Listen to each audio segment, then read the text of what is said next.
Okay. પ્રક્રિયાથીના સંદર્ભમાં પ્રક્રિયાક્રમ કેટલો કહેવાય? ક્રિયા 1. બરાબર. સંદર્ભમાં પ્રક્રિયાક્રમ બરાબર 1. પ્રક્રિયાક્રમ ચાલે તો કેન્દ્રાનુરાગી ના સંદર્ભમાં પ્રક્રિયાક્રમ કેટલો બેટા? 1. 1. ઓકે. કુલ પ્રક્રિયાક્રમ 2. 2. બરાબર છે. એટલે પ્રક્રિયા દ્વિતીય ક્રમની છે. ઓકે બેટા, આ પ્રક્રિયા દરમિયાન વિન્યાસમાં શું ફેરફાર આવે?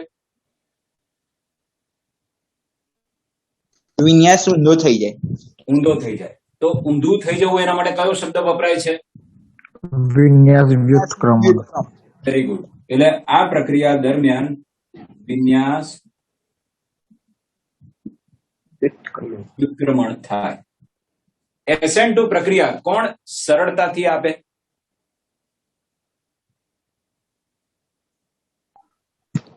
CH3X. હા, CH3X. પછી 1 degree 1 ડિગ્રી અને 2 ડિગ્રી અને પછી 3 ડિગ્રી. 3 degree SN2 પ્રક્રિયાની સક્રિયતા ચેક કરવી હોય તો શું જોવાનું? મેં કીધું અવકાશીય અવરોધ. અવકાશીય અવરોધ. અવરોધ જેટલો ઓછો તેટલી SN2 પ્રક્રિયા સરળતાથી થશે. બોલો, આટલું યાદ આવી ગયું બેટા? હા સર ઓકે. Yes sir. હવે આપણે SN1 માં શિફ્ટ થઈએ કે ભાઈ SN1 છે શું?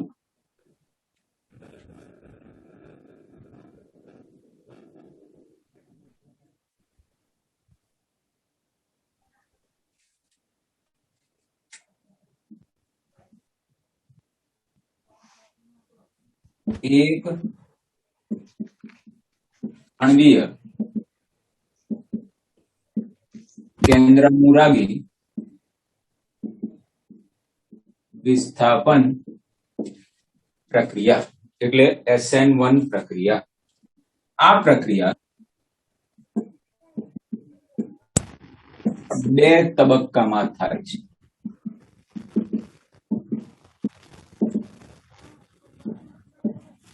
પ્રથમ તબક્કામાં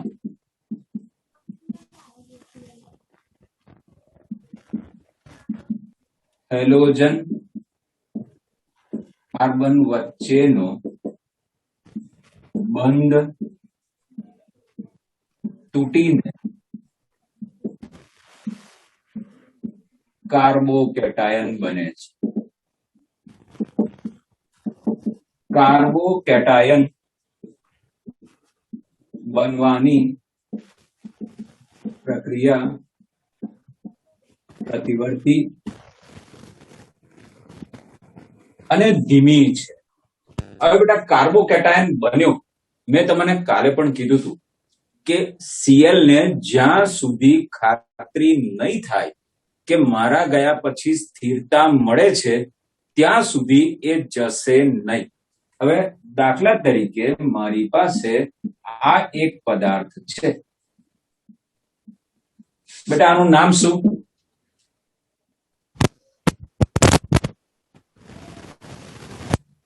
थ्री डिग्री હા, क्लोरोप्रोपेन. ના બેટા, પછી એવી રીતે ના બોલાય. 3 ડિગ્રી હોય તો પછી સામાન્ય નામ બોલવું પડે. 3D butyl chloride. હા, 3 degree butyl chloride. Okay, IUPAC નામ બોલવું હોય તો બેટા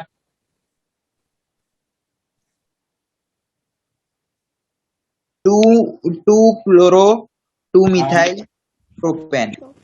2 ક્લોરો 2 મિથાઇલ પ્રોપેન, બરાબર ને? આ લાંબામાં લાંબી શૃંખલા થાય ને, આ બંને સમૂહો નંબર આપી દઈએ તો બીજા ઉપર ક્લોરો, બીજા ઉપર મિથાઇલ, સી પહેલા લખાય એબીસીડી પ્રમાણે, એટલે 2 ક્લોરો 2 મિથાઇલ, અને આમાં અગ્રિમતા વાળો સમૂહ નથી, એનો મતલબ છેલ્લે આલ્કેન નું નામ એટલે પ્રોપેન. તો આ રીતે આપણે એનું આઈયુપીએસી નામ લખી શકીએ. હવે આ પ્રક્રિયામાં ધારો કે સીએલ ઇલેક્ટ્રોન લઈને જતો રહ્યો, આપણને શું મળશે એ જુઓ.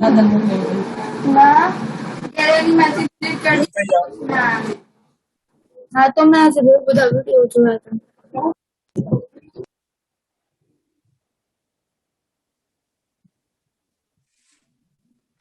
ઓકે, સીએલ ઇલેક્ટ્રોન લઈને ગયો એટલે કાર્બન ઉપર ધન વીજભાર અને સીએલ ઉપર ઋણ વીજભાર. હવે સીએલ ના જવાથી ધન વીજભાર વાળો કાર્બન આપણને મળ્યો, એટલે કે આપણને મળ્યો કાર્બોકેટાયન. કેટાયન એટલે ધનાયન, કેટાયન એટલે શું? ધનાયન. કાર્બન ઉપર ધન વીજભાર છે એટલે આપણે એને કહીએ છીએ કાર્બોકેટાયન. હવે જે કાર્બન ઉપર ધન વીજભાર છે એ બીજા કેટલા કાર્બન સાથે જોડાયેલો છે? 3. આ કાર્બન ઉપર ધન વીજભાર છે. આ કાર્બન ડાયરેક્ટલી 1, 2 અને 3 કાર્બન સાથે જોડાયેલો છે, એટલે આ થઈ ગયો 3 ડિગ્રી કાર્બોકેટાયન. હવે બેટા કાર્બોકેટાયનની સ્થિરતાનો ક્રમ 3 ડિગ્રી, 2 ડિગ્રી, 1 ડિગ્રી અને CH3+. આ કાર્બોકેટાયનની સ્થિરતાનો ક્રમ છે. એટલે અહીંયાથી સીએલ ઇલેક્ટ્રોન લઈને જતો રહ્યો પછી આપણને 3 ડિગ્રી કાર્બોકેટાયન મળે.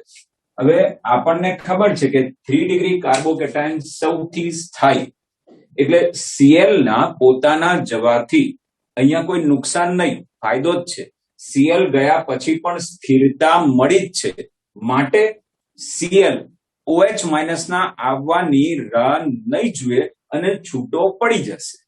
આટલી સમજ પડી? हाँ सर.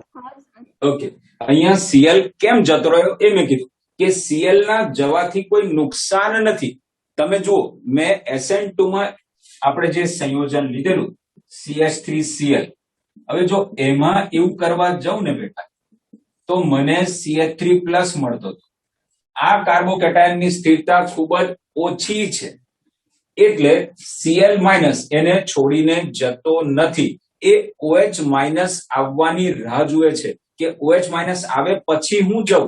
એ બે કામ સાથે ચાલે છે. જ્યારે અહીંયા શું છે કે Cl બિંદાસ જતો રહે છે, કારણ કે એને ખબર છે મારા ગયા પછી આ જે વસ્તુ બને છે એ વસ્તુ કેવી છે? સ્થાયી છે.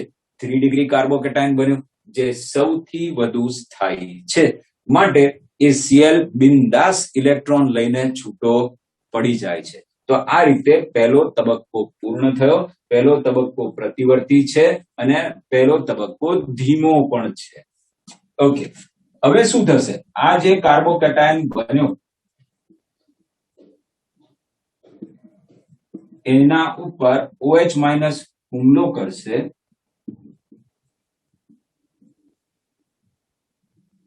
અને એ જોડાઈ જશે. આમ આ પ્રક્રિયા કેટલા તબક્કામાં ખતમ થઈ? તો કે 2 તબક્કામાં. પહેલો તબક્કો પ્રતિવર્તી અને ધીમો. પહેલા તબક્કા દરમિયાન કાર્બોકેટાયન બનશે અને બીજા તબક્કામાં કાર્બોકેટાયન ઉપર આ જે કેન્દ્રાનુરાગી છે એ તેના ઉપર હુમલો કરે છે અને હુમલો કરીને આ માઇનસ વાળા પ્લસ વાળા સાથે જોડાઈ જાય છે અને બંધ બનાવી દે છે અને અહીંયા પ્રક્રિયા પૂર્ણ થઈ. બોલ, આટલે સુધી સમજ પડી? हाँ सर. ઓકે, આમ SN1 પ્રક્રિયાની ક્રિયાશીલતા ચકાસવા કાર્બોકેટાયનની સ્થિરતા ધ્યાનમાં લેવી પડે. આટલી વસ્તુ હંમેશા ધ્યાન રાખો બેટા. SN1 મેં જેમ કે તમને કીધું કે SN2 કોઈ મને પૂછે કે આમાં SN2 પ્રક્રિયા માટે ક્રિયાશીલતાનો ક્રમ જણાવો, એટલે કે કોના માટે સૌથી સરળ છે અને કોના માટે સૌથી મુશ્કેલ છે. એટલે જો મારે SN2 માટે ચેક કરવું હોય તો મારે દિમાગમાં શું રાખવાનું, તો કે SN2 ની જ્યારે પણ વાત કરીએ તો અવરોધ ચેક કરવાનો. જ્યાં અવરોધ સૌથી ઓછો હશે ત્યાં SN2 પ્રક્રિયા સરળતાથી થશે, અને જ્યાં અવરોધ સૌથી વધારે હશે ત્યાં SN2 પ્રક્રિયા ધીમી થશે, એટલે કાં તો નહીં પણ થાય. આટલી સમજ પડી. જ્યારે SN1 પ્રક્રિયાની ક્રિયાશીલતા ચેક કરવી હોય ને તો મારે જોવાનું, જ્યારે મને કોઈ SN1 માટે પૂછે તો હું અવરોધ નહીં જોઉં, હું શું જોઈશ કે કયા કાર્બોકેટાયનની સ્થિરતા સૌથી વધારે છે. જે કાર્બોકેટાયનની સ્થિરતા સૌથી વધારે હોય એ SN1 પ્રક્રિયા સરળતાથી આપે, અને જેનો કાર્બોકેટાયન સૌથી અસ્થાયી હોય, સૌથી ઓછી સ્થિરતા ધરાવતો હોય એ ક્રમમાં સૌથી છેલ્લે આવે.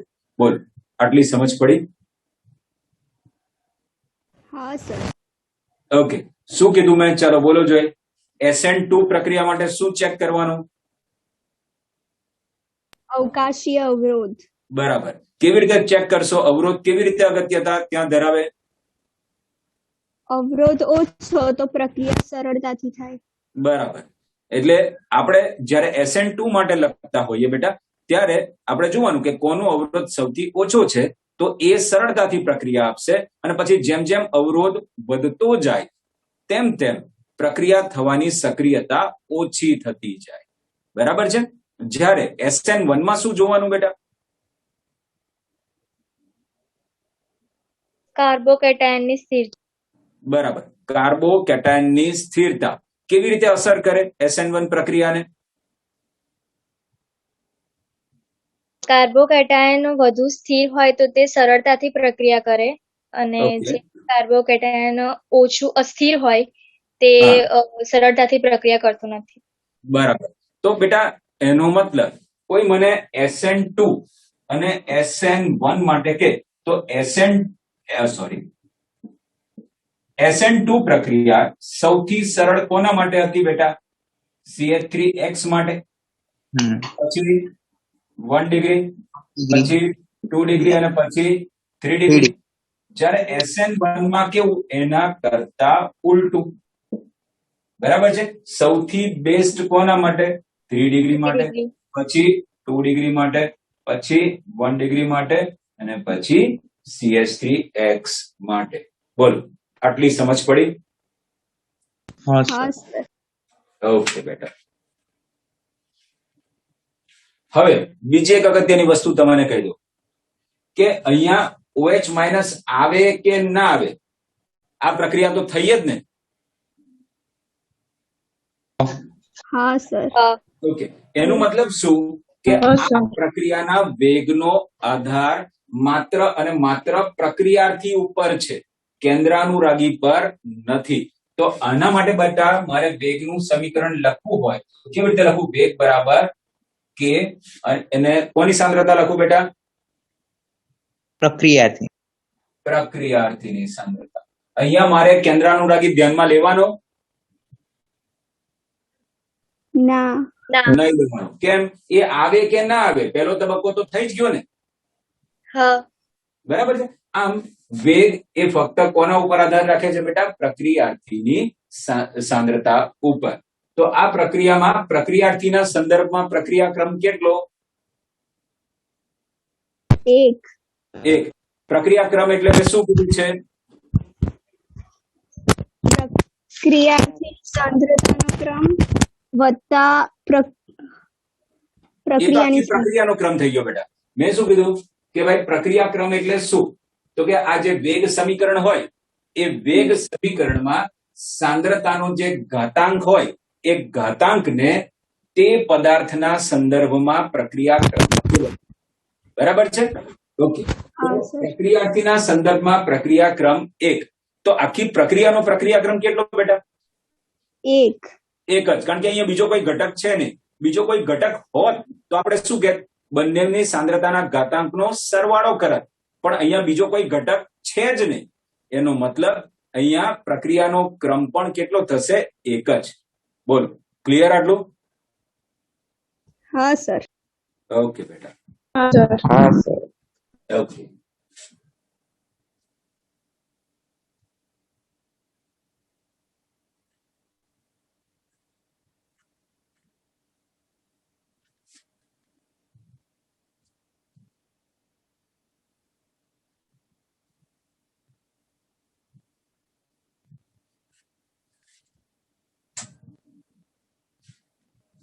ચાલો, હવે અહીંયા ધ્યાન રાખો.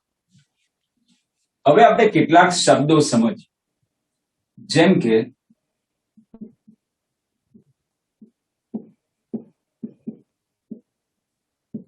અધ્રુવીભૂત પ્રકાશ. એટલે માની લો કે જે સામાન્ય ઉદ્ગમ સ્થાનમાંથી ઉદ્ભવતો સફેદ પ્રકાશ જે જુદી જુદી તરંગ લંબાઈ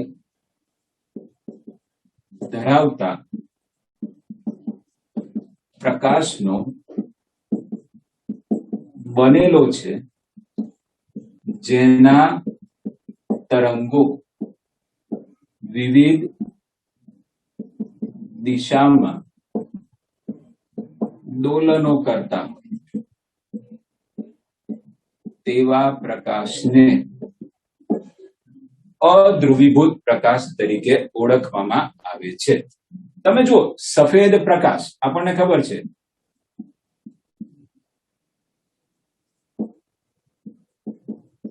આવા જુદા જુદા રંગોનો બને છે. દરેક રંગની પોતાની તરંગ લંબાઈ હોય અને એ જુદા જુદા તલમાં બધી દિશામાં દોલન કરતો હોય. સામાન્ય પ્રકાશ હોય ને બેટા, એવું નહીં કે કોઈ એક જ દિશામાં દોલન કરતો હોય. અલગ અલગ દિશામાં એમની તરંગ લંબાઈ મુજબ જે છે એ અલગ અલગ દિશામાં દોલનો કરતો હોય છે. આવા પ્રકાશને, આવો સામાન્ય પ્રકાશ છે, એને અધ્રુવીભૂત પ્રકાશ તરીકે ઓળખવામાં આવે છે. હવે આ અધ્રુવીભૂત પ્રકાશને એક પદાર્થ, આ સ્ફટિક નિકોલ પ્રિઝમ, પોલેરોઇડ, એમાંથી પસાર કરો ને તો પસાર થઈને જે પ્રકાશ બહાર નીકળશે એ હવે કોઈ એક જ તલમાં દોલન કરતો હશે. હવે આવી રીતે બધા તલમાં દોલન કરતો પ્રકાશ નહીં આવે. અહીંયા શું થશે? આપણો સામાન્ય પ્રકાશ જ્યારે નિકોલ પ્રિઝમ, ટુર્મેલિન પ્લેટ આવે, પોલેરોઇડ આવે, આવા જુદા જુદી વસ્તુઓમાંથી પસાર થઈને, બરાબર છે, અમારી કોઈ પણ એક લો, નિકોલ પ્રિઝમ લો, ટુર્મેલિન પ્લેટ લો, કાં તો પોલેરોઇડ, આ બધામાંથી પસાર થઈને જ્યારે બહાર નીકળે તો બહાર આવતો પ્રકાશ ફક્ત એક જ તલમાં દોલન કરતો હોય છે. એવું નહીં કે આ બધા તલમાં દોલન કરે, ના, કોઈ બી એક જ તલમાં દોલન કરતો હોય. તો આવા પ્રકાશને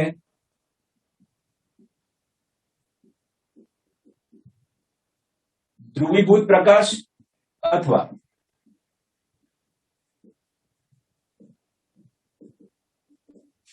તલ ધ્રુવીભૂત પ્રકાશ તરીકે ઓળખવામાં આવે છે. ફરીથી કહું છું, સામાન્ય ઉદ્ગમ સ્થાનમાંથી આપણને જે કંઈ પણ સફેદ પ્રકાશ મળતો હોય એ જુદી જુદી તરંગ લંબાઈ ધરાવતા પ્રકાશનો, એટલે કે રંગોનો બનેલો છે. બરાબર છે? ઓકે. તો જુદી જુદી તરંગ લંબાઈ ધરાવતા જે આ આપણી પાસે રંગ છે એ બધાનો બનેલો જે આ પ્રકાશ છે એ આવી રીતે જુદા જુદા તલમાં દોલનો. હવે જુદા જુદા તલમાં દોલન કરતો જે આ પ્રકાશ છે એ છે આપણો અધ્રુવીભૂત પ્રકાશ. અધ્રુવીભૂત પ્રકાશને આપણે શેમાંથી પસાર કરો? નિકોલ પ્રિઝમ, ટુર્મેલિન પ્લેટ, પોલેરોઇડ, કોઈ પણ લઈ લો, એમાંથી પસાર કરો. પસાર કર્યા પછી જે નિર્ગમન પામતો પ્રકાશ છે, બહાર નીકળતો પ્રકાશ છે, એ હવે પહેલાની જેમ બધા તલમાં દોલન કરશે નહીં. એ એક જ તલમાં દોલન કરશે. તો આવા પ્રકાશને ધ્રુવીભૂત પ્રકાશ અથવા તલ ધ્રુવીભૂત પ્રકાશ તરીકે ઓળખવામાં આવે છે. બોલો, સમજ પડી? हाँ सर. ઓકે, તો બે શબ્દો શીખ્યા બેટા. કયા કયા?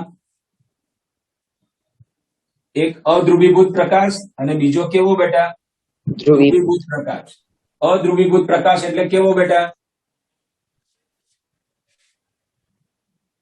બોલો, અધ્રુવીભૂત પ્રકાશ એટલે કેવો? મેં શું કીધું? જેવું આવડે એવું. જુદી જુદી તરંગ લંબાઈ ધરાવતા હોય અને વિવિધ દિશામાં દોલનો કરતા હોય. બરાબર. આવો પ્રકાશ એ કયો હોઈ શકે? સફેદ પ્રકાશ આપણે કીધું, એને હા. કહીશું અધ્રુવીભૂત પ્રકાશ. અધ્રુવીભૂત પ્રકાશ. ઓકે, મારે અધ્રુવીભૂત પ્રકાશને ધ્રુવીભૂત પ્રકાશમાં ફેરવવો હોય તો શું કરવાનું? નિકોલ પ્રિઝમમાંથી તેને પસાર કરવાના. ઓકે, નિકોલ પ્રિઝમ સિવાય બીજું શું વાપરી શકાય? પોલેરોઇડ.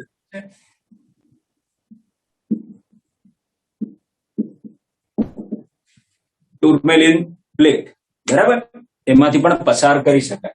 તો એમાંથી પસાર કર્યા પછી શું થાય? બહાર આવતો પ્રકાશ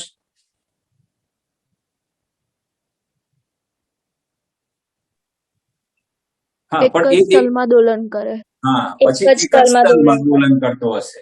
તો આ એક જ તલમાં દોલન કરતો પ્રકાશ છે, એને આપણે કહીશું તલ ધ્રુવીભૂત પ્રકાશ અથવા ધ્રુવીભૂત પ્રકાશ. બોલો, આટલી સમજ પડી? હા સર. ઓકે, કોણ મને બેટા ફરીથી કોણ સમજાવશે? મને કહો જોઈએ. અધ્રુવીભૂત પ્રકાશ અને ધ્રુવીભૂત પ્રકાશ એટલે શું?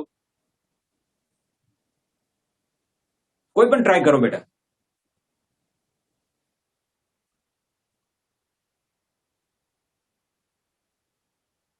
ના, જુદી જુદી તરંગ લંબાઈથી.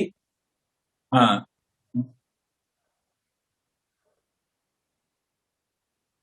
બરાબર. જેમ કે સફેદ પ્રકાશની વાત કરી.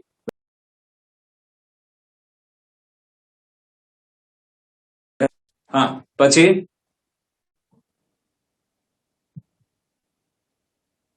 આજ જે પ્રકાશ છે બેટા, એ ધ્રુવીભૂત પ્રકાશમાં કેવી રીતે ફેરવાય?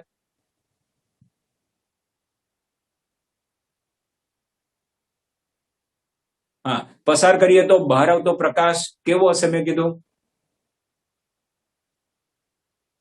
એક જ તલમાં દોલન કરતો. એક જ તલમાં દોલન કરતો આ પ્રકાશને શું કહેવાય? Very good. ધ્રુવીભૂત પ્રકાશ કે તલ ધ્રુવીભૂત પ્રકાશ. બોલો, આટલું ક્લિયર થઈ ગયું બેટા? हाँ सर. ઓકે, હવે આપણે એક નવો શબ્દ શીખીએ.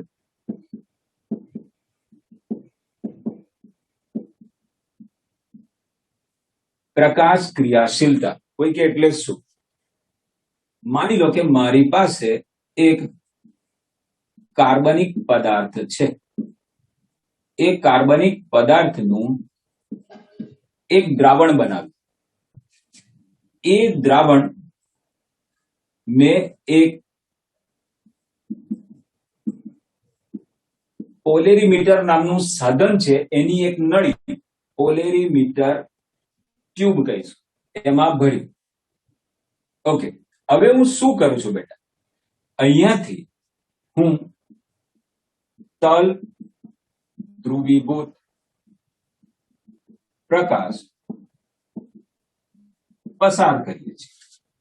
ધારો કે અત્યારે આ દિશામાં આપણા તલ ધ્રુવીભૂત પ્રકાશના તરંગો એક જ દિશામાં આ રીતે દોલન કરે છે. આ એક દિશામાં દોલન કરતો પ્રકાશ એટલે કે તલ ધ્રુવીભૂત પ્રકાશ મેં જ્યારે આ જે દ્રાવણ કે જેને મેં આ પોલેરીમીટર ટ્યુબમાં ભર્યું છે એમાંથી પસાર કર્યું. પસાર કર્યા પછી જે બહાર પ્રકાશ નીકળ્યો ને બેટા, તો એમાં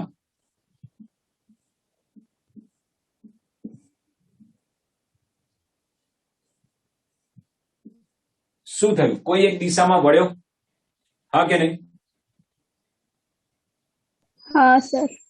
ઓકે, ધ્યાનથી સમજો બેટા. આ માની લો કે આ એક નળી છે, બરાબર છે? આ એક નળી છે. આ હવે મેં અહીંથી પ્રકાશ પસાર કર્યો અહીંથી આમ મેં આવો સીધો જ પસાર કર્યો, આ માર્કર જુઓ બેટા, બરાબર છે, આવો મેં સીધો પસાર કર્યો, પણ જેવું બહાર નીકળ્યો ને, અહીંથી બહાર નીકળ્યો ને, તો આ કાં તો ડાબી બાજુએ પડ્યો, કાં તો જમણી બાજુએ, બેમાંથી કોઈ એક બાજુએ પડ્યો. આપણે દાખલ કર્યો તો આવો સીધો જ, પણ બહાર આવ્યા પછી શું થયું? બહાર આવ્યો એટલે અહીંયા આપણે આ નળીમાં શું ભર્યું છે? આપણા કાર્બનિક પદાર્થનું દ્રાવણ. આ જે નળી છે બેટા, એમાં કાર્બનિક પદાર્થનું દ્રાવણ ભરેલું છે.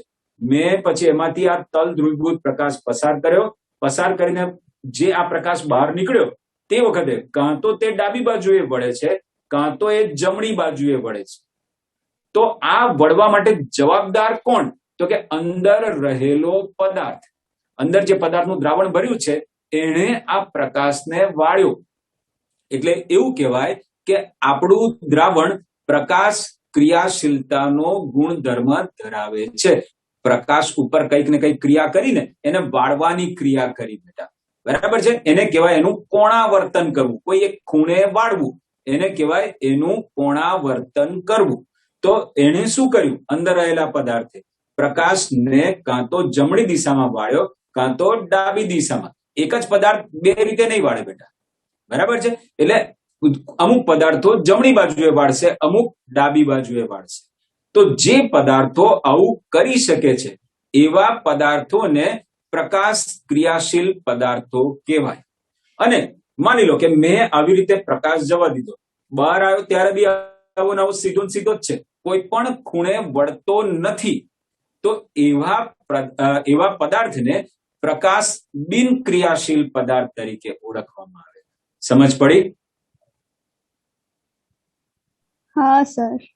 ઓકે, બે શબ્દો વાપરે ને, પ્રકાશ ક્રિયાશીલ અને પ્રકાશ બિન ક્રિયાશીલ. પ્રકાશ ક્રિયાશીલ એટલે શું? આપણે શું લીધું?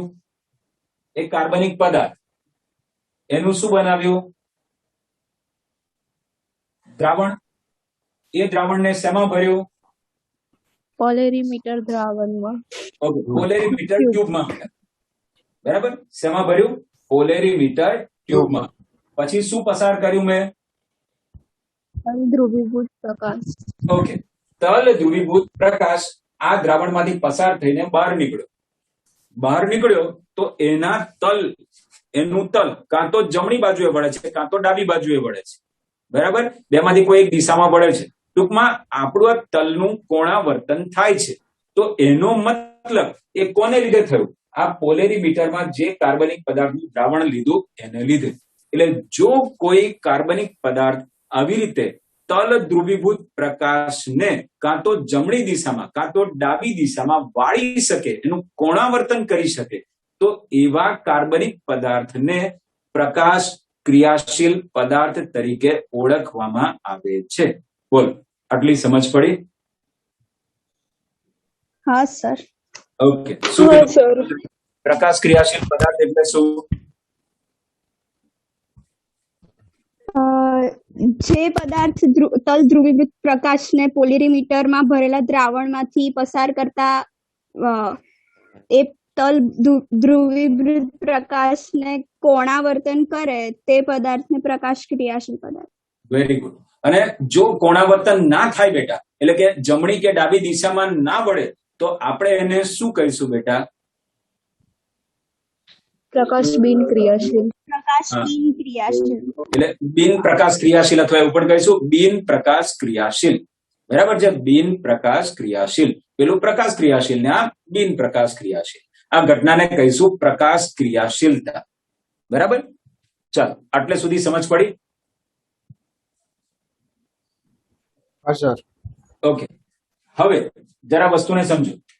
ધારો કે આપણો પ્રકાશ જમણી દિશામાં વળે, એટલે જો બેટા આપણે ઉત્તર કહીએ, દક્ષિણ કહીએ, ઈસ્ટ કહીએ અને વેસ્ટ. જમણી એટલે મારા માટે તો આમ થયું, આમ જમણી દિશામાં ગયો.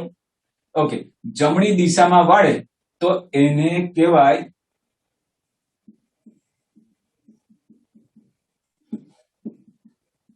દક્ષિણ ભ્રમણી અથવા ડી.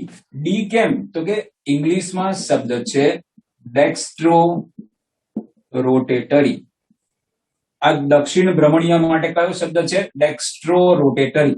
એના પરથી શબ્દ આવ્યો એટલે કે આપણે સિમ્બોલ લીધો ડી, અથવા તો એને પ્લસ સંજ્ઞા વડે દર્શાવાય. ફરીથી કહું છું, જો આપણો પ્રકાશ જમણી દિશામાં વળે, કોઈ પણ એક ખૂણે વળશે, બરાબર છે, ધારો કે જમણી દિશામાં વળ્યો, તો એવા પદાર્થને કહેવાય દક્ષિણ ભ્રમણીય, અથવા તો ડી અથવા તો પ્લસ. દાખલા તરીકે આ રીતે આપણે પસાર કર્યો, વળ્યો ધારો કે 30 ના ખૂણે વળ્યો, બરાબર છે. કેટલા ખૂણે વળ્યો? આ બંને વચ્ચે ધારો કે 30 નો ખૂણો છે, તો એનું કોણાવર્તન કેટલું થયું બેટા? 30 ડિગ્રી. પણ જો જમણી બાજુએ વળે તો આપણે કેવું લખીશું? +30 ડિગ્રી, અથવા તો ડી લખાય. બોલો, આટલી સમજ પડી? हाँ सर. ઓકે. અને જો ડાબી બાજુએ વળે, ડાબી બાજુએ, તો એને વામ ભ્રમણીય અથવા તો એલ, એના માટે લીવો રોટેટરી એટલે એલ, અથવા તો માઇનસ સંજ્ઞા વડે દર્શાવાય. એટલે આપણા તલ ધ્રુવીભૂત પ્રકાશનું કોણાવર્તન જમણી બાજુએ થાય તો એને કહેવાય દક્ષિણ ભ્રમણીય, એને ડી વડે દર્શાવાય અથવા પ્લસ વડે દર્શાવાય. અને જો કોણાવર્તન ડાબી બાજુએ થાય તો એને વામ ભ્રમણીય કહેવાય, અથવા એને એલ વડે દર્શાવાય, કાં તો માઇનસ વડે દર્શાવાય. બોલ, કોઈ તકલીફ? ના સર. ઓકે, તો અહીંયા ફરીથી સમજો. મેં પ્રકાશ ક્રિયાશીલતા સમજાવતા પહેલા 2 શબ્દો શીખવાડ્યા. એક અધ્રુવીભૂત પ્રકાશ અને બીજું ધ્રુવીભૂત પ્રકાશ. અધ્રુવીભૂત પ્રકાશમાં મેં શું કીધું?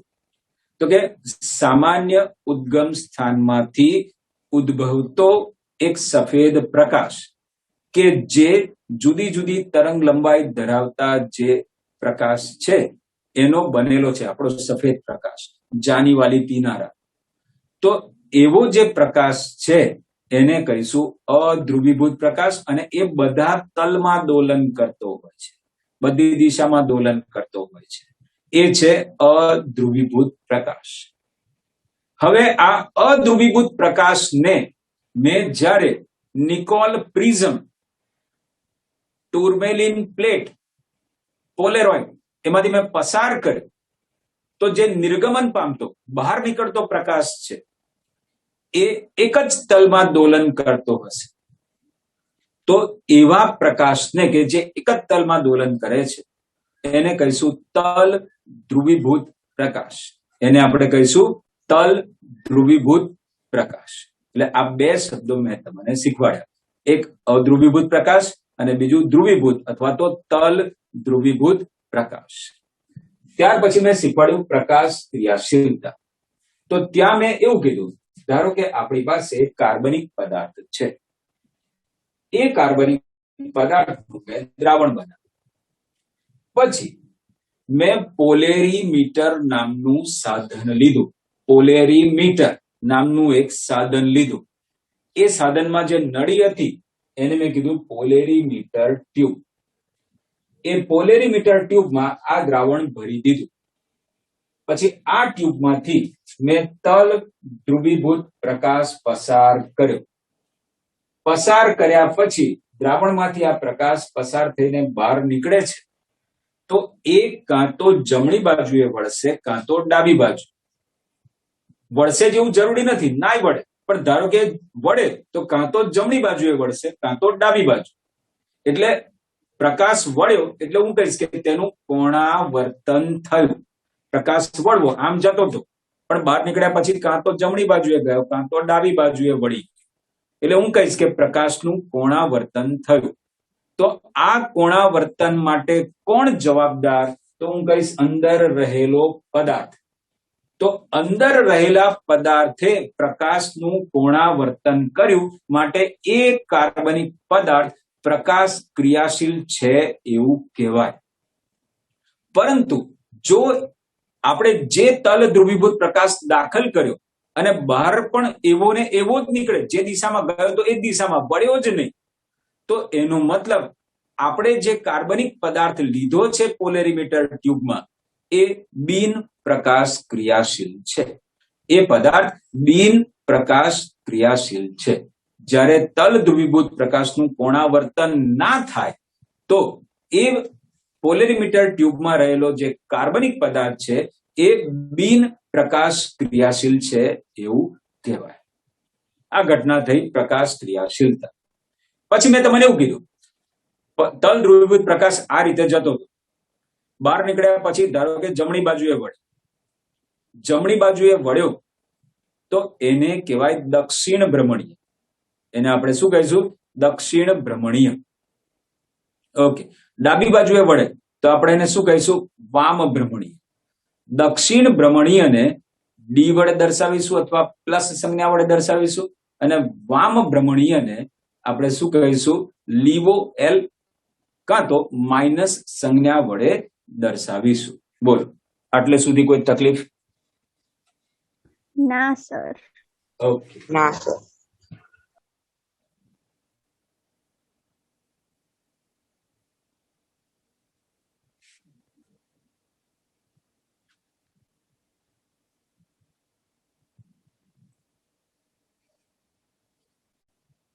ચાલો, અહીંયા ધ્યાન રાખો. હવે આ કેટલાક શબ્દો છે બેટા, એ સમજી લેવા પડશે. આણ્વીય અસંમિતિ. ઓકે. તો બેટા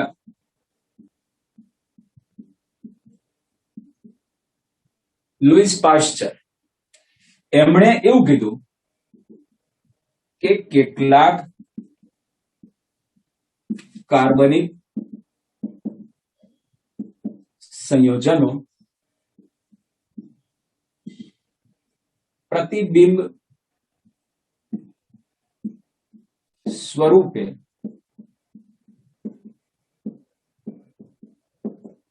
અસ્તિત્વ ધરાવે છે. કોઈક એટલે શું? દાખલા તરીકે મેં અહીંયા કંઈક લખ્યું,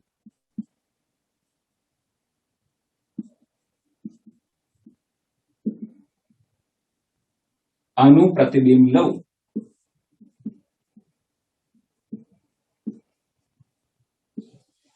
ઊંધું થઈ જાય ને બેટા.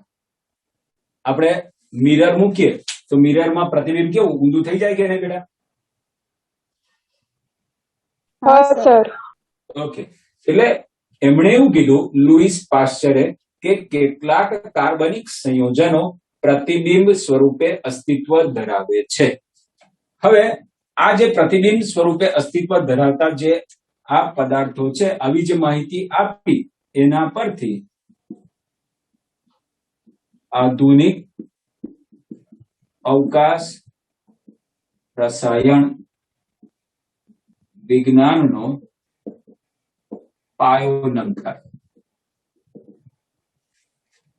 આ જે પદાર્થો છે પ્રતિબિંબ સ્વરૂપે અસ્તિત્વ ધરાવતા પદાર્થો, તમે અહીંયા જોઈ શકો સેન્ટરમાં રહેલો કાર્બન, આ વચ્ચે કાર્બન હોય એની સાથે જોડાયેલા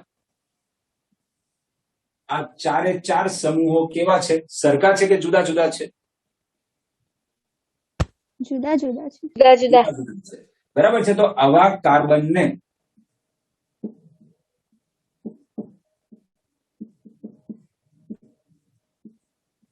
અસમ કાર્બન અથવા અસંમિત કાર્બન તરીકે ઓળખવામાં આવે છે. આવા કાર્બનને આપણે શેના તરીકે ઓળખીશું બેટા? અસંમિત કાર્બન. અવકાશ કેન્દ્ર કહેવાય એનું. અને શું કહેવાય? અવકાશ કેન્દ્ર અથવા અસંમિત કાર્બન. બોલો, આટલી સમજ પડી? હા સર. અસંમિત કાર્બન એટલે શું સમજવાનું? એવો કાર્બન કે જેની આજુબાજુ અલગ અલગ ક્રિયાશીલ સમૂહ હોય.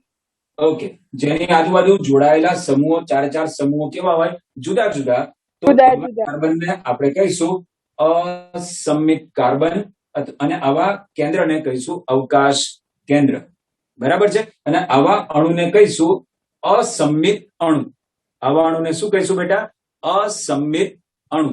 અને જો અણુ અસંમિત હોય તો તે પ્રકાશ ક્રિયાશીલતાનો ગુણધર્મ ધરાવે. અણુ અસંમિત હોય તો તે શું કરે બેટા? પ્રકાશ ક્રિયાશીલતાનો ગુણધર્મ ધરાવે. બેટા પ્રકાશ ક્રિયાશીલતાનો ગુણધર્મ ધરાવે એટલે શું થશે? એમાંથી તલધ્રુવીય પ્રકાશ પસાર કરીશું તો કોણાવર્તન થશે. તલધ્રુવીય એટલે આવા પદાર્થના દ્રાવણમાંથી જ્યારે તલ ધ્રુવીભૂત પ્રકાશ પસાર કરીશું તો તે એ તલ ધ્રુવીભૂત પ્રકાશનું કોણાવર્તન કરશે. બોલો, ક્લિયર બેટા? હા તો સર. તો બેટા આણ્વીય અસંમિતિ ખબર પડી? અસંમિત અણુનો મતલબ સમજ પડી? હા સર. ઓકે, હવે અગત્યની વસ્તુ બેટા, આ પદાર્થ અને આ પદાર્થ બંધારણની દ્રષ્ટિએ સેમ છે, કારણ કે કાર્બન સાથે શું જોડાયેલું છે? H છે, Cl છે, CH3 છે અને CH2CH3 છે. એવું તો અહીં પણ છે, H છે, Cl છે, CH3 છે અને CH2CH3. બંને પદાર્થોના IUPAC નામ તો સેમ જ આવશે. તો આમાં થાય છે શું? તો કે ભાઈ એમની અવકાશીય ગોઠવણી જુદી જુદી છે. અવકાશીય ગોઠવણી જુદી છે એટલે શું? તો કે એક પદાર્થમાં H ડાબી બાજુએ છે, જ્યારે બીજા એના પ્રતિબિંબ જે પદાર્થ છે એમાં એ કઈ બાજુએ છે? જમણી બાજુએ છે. ફરક દેખાયો બેટા? હા સર. ઓકે, એટલે મેં શું કીધું કે આ પદાર્થ અને આ પદાર્થ બંને એકબીજાના પ્રતિબિંબ છે, અને બંને એકબીજાના પ્રતિબિંબ છે તો નામની દ્રષ્ટિએ, IUPAC નામની દ્રષ્ટિએ બંને સમાન, પરંતુ અવકાશીય ગોઠવણીમાં તે જુદા પડે છે. એને લીધે થાય શું? તો કે ધારો કે મેં આ પદાર્થનું દ્રાવણ બનાવ્યું, જેટલી સાંદ્રતા વાળું એટલી જ સાંદ્રતા વાળું આ પદાર્થનું પણ દ્રાવણ બનાવું, અને પછી આમાંથી તલ ધ્રુવીભૂત પ્રકાશ પસાર કરું અને આમાંથી પણ તલ ધ્રુવીભૂત પ્રકાશ પસાર કરું. બંને દ્રાવણમાંથી તલ ધ્રુવીભૂત પ્રકાશ પસાર કરું. આ જેટલું કોણાવર્તન કરશે ને એટલું જ કોણાવર્તન આ કરશે. પરંતુ ધારો કે આ જમણી દિશામાં કરતું હશે તો આ ડાબી દિશામાં કરશે. આ જમણી દિશામાં કરતું હશે તો આ કઈ દિશામાં કરશે? ડાબી દિશામાં. આટલી સમજ પડી? હા સર. ઓકે, તો પ્રતિબિંબમાં શું થશે? જે પ્રતિબિંબિત પદાર્થો છે બેટા, એ પ્રતિબિંબિત પદાર્થો એક તો આણ્વીય અસંમિતિ તો ધરાવે જ છે, એટલે કે તેમાં કિરાલ એટલે કે આપણે અસંમિત કાર્બન છે જ. બરાબર છે? અસંમિત કાર્બન એટલે એવો કાર્બન કે જેની સાથે જોડાયેલા 4 સમૂહો જુદા છે, એવો તો કાર્બન હશે જ. અને હવે થાય શું? એ અને એનું પ્રતિબિંબ ખાલી ગોઠવણીની દ્રષ્ટિએ જુદા પડે છે. બંનેના સરખી સાંદ્રતા વાળા દ્રાવણ બનાવ્યા. બરાબર? શું કર્યું? સરખી સાંદ્રતા વાળા દ્રાવણ બનાવ્યા. કોના? બંને પદાર્થોના. પછી એમાંથી શું કર્યું? તલ ધ્રુવીભૂત પ્રકાશ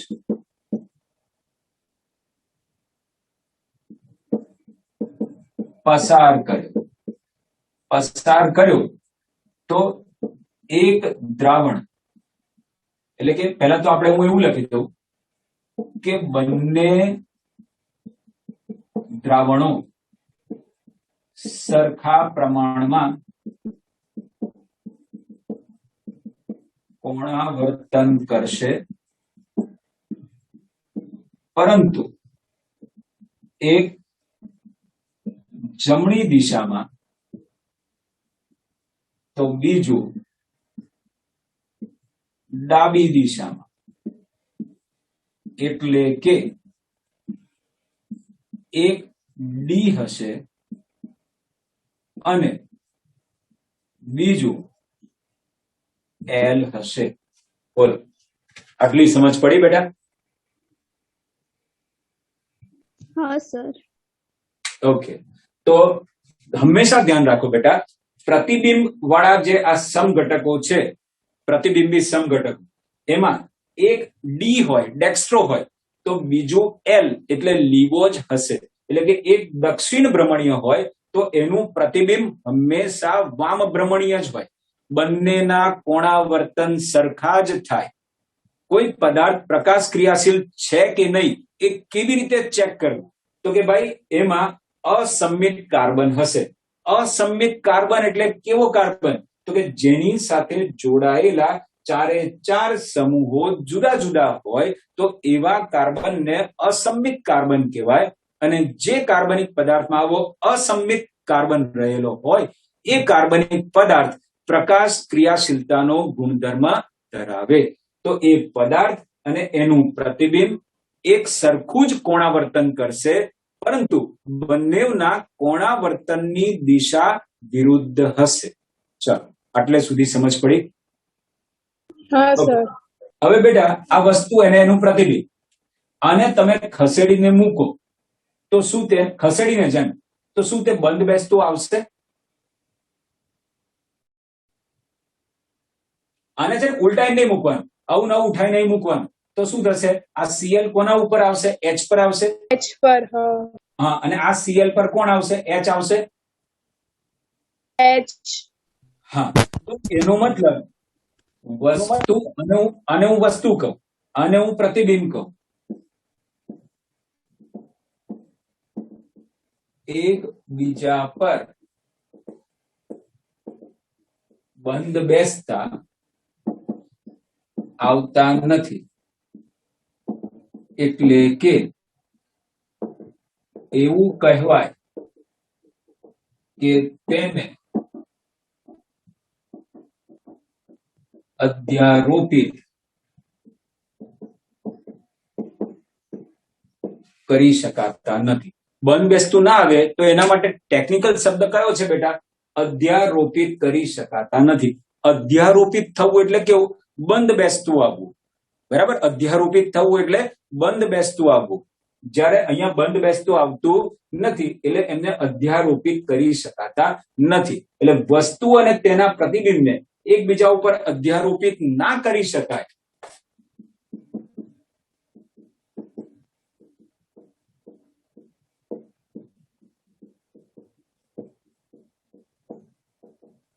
તો આવા ગુણધર્મને આપણે એવું કહીશું કે તે કિરાલિટીનો ગુણધર્મ ધરાવે છે. કોઈ કે આ પાછો કેવો નવો શબ્દ? કિરાલિટી. બેટા કિરાલ શબ્દનો અર્થ થાય છે હાથ. કિરાલ શબ્દનો અર્થ શું થાય છે? હાથ.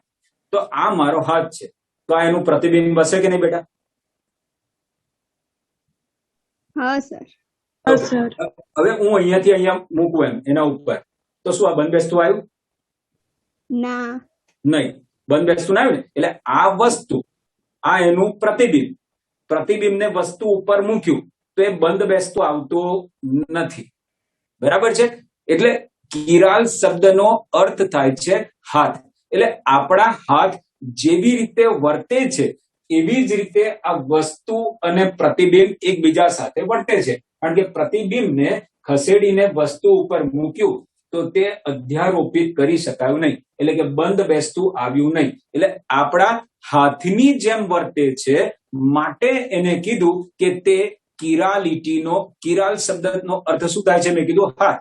એટલે હાથની જેમ વર્તવું, એટલે એના માટે આ શબ્દ વપરાયો કિરાલિટી. અને આ જે અસમિત કાર્બન છે એને કિરાલ કાર્બન તરીકે ઓળખવામાં આવે છે. ફરીથી કહું, આ કાર્બનને શું કહેવાય? અસમિત કાર્બન. અસમિત કાર્બન. અસમિત કાર્બનનું હવે બીજું નામ શું કીધું? Chiral carbon. અસમિત કાર્બન અથવા તો કિરાલ કાર્બન. કિરાલ કાર્બન એટલે શું? અસમિત કાર્બન. એગ્રી. પણ કેવી રીતે ઓળખવો?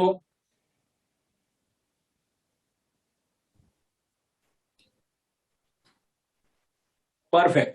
એની આજુબાજુ રહેલા ચારે ચાર સમૂહો કેવા હોય બેટા? જુદા જુદા. જુદા જુદા. તો એવા કાર્બનને આપણે કેવું કહીશું બેટા? અસમિત કાર્બન અથવા કિરાલ કાર્બન. Chiral carbon.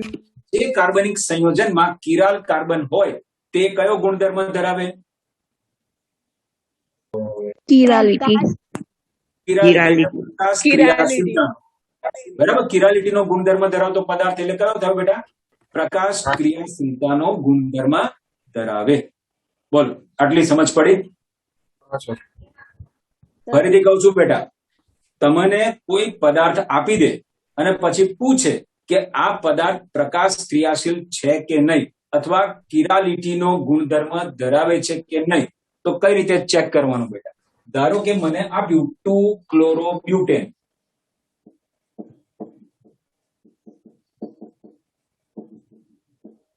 આ પદાર્થ આપ્યો અને મને પૂછ્યું કે શું આ પદાર્થ પ્રકાશ ક્રિયાશીલતાનો ગુણધર્મ ધરાવે છે, અથવા તો એવું પૂછે કે શું આમાં કિરાલિટીનો ગુણધર્મ છે, તો મારે કેવી રીતે ચેક કરવું? ચાલ, બધા કાર્બન જોવાયા. આ કાર્બન સાથે કોણ છે બેટા? 3 હાઇડ્રોજન. ઓકે, 3 હાઇડ્રોજન એટલે 3 સરખા થઈ ગયા ને? ઓકે, સરખા તો એક બી ના જોઈએ એટલે આના ઉપર તો ચોકડી મારે. ચાલો, આ કાર્બન જોડે 4 કોણ કોણ જોડાયેલું છે બેટા? આ H, આ અને આ. શું 4 જુદા છે? હા સર.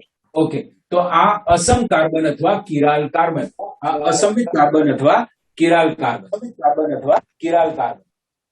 હવે આ કાર્બનની વાત કરો. આ કાર્બન સાથે 2 H છે બેટા, તો 2 સરખા થઈ ગયા. હા સર.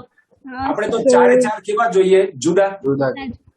ઓકે, એટલે આમાં આ કિરાલ કાર્બન નો. આ છે કિરાલ કાર્બન? ના ના. સર. તો આ પદાર્થમાં એટલીસ્ટ એક કિરાલ કાર્બન મળે છે ને? હા. ઓકે, આ કિરાલ કાર્બન મળે એટલે એવું કહેવાય કે આ પદાર્થ કિરાલિટીનો ગુણધર્મ ધરાવે છે, એટલે કે પ્રકાશ ક્રિયાશીલતાનો ગુણધર્મ ધરાવે છે. આટલી સમજ પડી? હા. ઓકે, અને જે પદાર્થ પ્રકાશ ક્રિયાશીલતાનો ગુણધર્મ ધરાવે એ શું કરે બેટા? તો કે ધ્રુવીભૂત પ્રકાશનું કાં તો જમણી દિશામાં કોણાવર્તન કરે, કાં તો ડાબી દિશામાં કોણાવર્તન કરે. બોલો, આટલું ક્લિયર? હા સર. બીજી એક અત્યારની વસ્તુ શું કીધી? વસ્તુ અને તેનું પ્રતિબિંબ બંનેના કોણાવર્તન કેવા હશે? સરખા, પરંતુ દિશા કેવી હશે? જુદી. પણ એ પહેલા શરત શું કે એમાં શું હોવું જોઈએ? અસમિત કાર્બન અથવા તો કિરાલ કાર્બન. જો આપણા કાર્બનિક પદાર્થમાં કિરાલ કાર્બન ના હોય તો તે પ્રકાશ ક્રિયાશીલતાનો ગુણધર્મ ના ધરાવે. બરાબર છે? એટલે પ્રકાશ ક્રિયાશીલતાના ગુણધર્મ માટે તેમાં કિરાલ કાર્બન હોવો જરૂરી છે. અને કિરાલ કાર્બન એટલે એવો કાર્બન કે જેની સાથે જોડાયેલા 4 સમૂહો જુદા જુદા હોય, તો એવા કાર્બનને કહેવાય કિરાલ કાર્બન. બોલો, સમજ પડી બેટા? સર. ચાલો, હવે આજે જે ચલાવ્યું એમાં કોઈ તકલીફ હોય તો પહેલા પૂછી લો બેટા.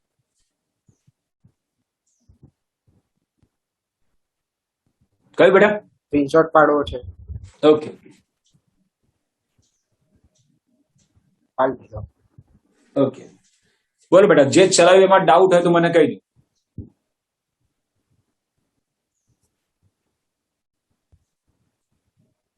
અને છે ને બેટા, રેગ્યુલર બેઝ પર વાંચજો, મેં તમને કીધું હતું. અને અત્યાર સુધી જેટલું બી ચાલ્યું ને બેટા, એમાં પણ કઈ ડાઉટ હોય તો એક લેક્ચર આપણે એ ડાઉટ માટે લઈ લઈશું બેટા, એની તો કોઈ ચિંતા નથી. પણ રેગ્યુલર બેઝ પર મહેનત કરતા થઈ જાવ બેટા. બરાબર? ગયેલો સમય ક્યારેય પાછો નહીં આવે બેટા. તે વખતે પછીથી આપણને અફસોસ થશે કે ભાઈ મેં વાંચી લીધું હોત તો સારું થાત. પણ બેટા, એ પછી અફસોસ કરવાનો કોઈ મતલબ નથી. એના કરતા પહેલેથી જ માની લો કે કોઈ મેં વાંચવા બેઠો, તૈયાર કરવા બેઠો, પણ માની લો કે અમુક વસ્તુ પાછું ભૂલાઈ ગઈ તો પછી મને પૂછી લેવાની બેટા. બરાબર? હા સર. ઓકે, તો આજે આટલું રાખીએ બેટા. ઠીક છે? હા સર. બાય બેટા. બાય. Good night sir.